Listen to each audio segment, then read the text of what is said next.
တနေ့ကိုခြေလမ်းတစ်တောင်းရှောက်နေတုံးလားဒီထက်မြန်တဲ့အစီကြာနီးရှိတယ်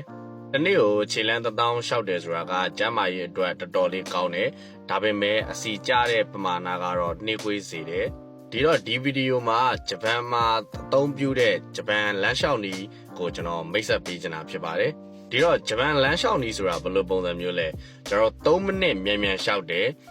page ကကျွန်တော်တို့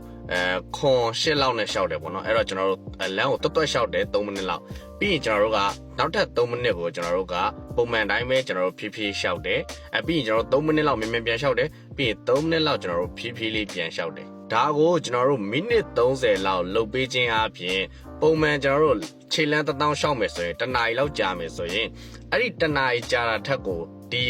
30မိနစ်ကပို့ပြီးတော့အကျိုးရှိတယ်ခုနကအချိန်တနာရီပေးရမှာတက်စားရင်အခုကမိနစ်30ပဲပေးရမယ်အဲ့တော့ဒီနီးကအစီလောင်ကျွမ်းမှုနှုံးလဲပိုများတယ် heart rate လဲပိုပြီးတော့တက်လာတယ်ကျွန်တော်တို့အချိန်လဲပိုပြီးတော့တက်တာတယ်လို့ပြောရမယ်အကယ်၍မိတ်ဆွေကတနေ့ကိုခြေလမ်းတစ်တောင်းရှောက်ဖို့အတွက်အချိန်မရှိဘူးဆိုရင်ဒီနေ့ကစပြီးတော့မှဂျပန်လမ်းလျှောက်နီးကိုစပြီးတော့လုပ်ကြည့်ပါ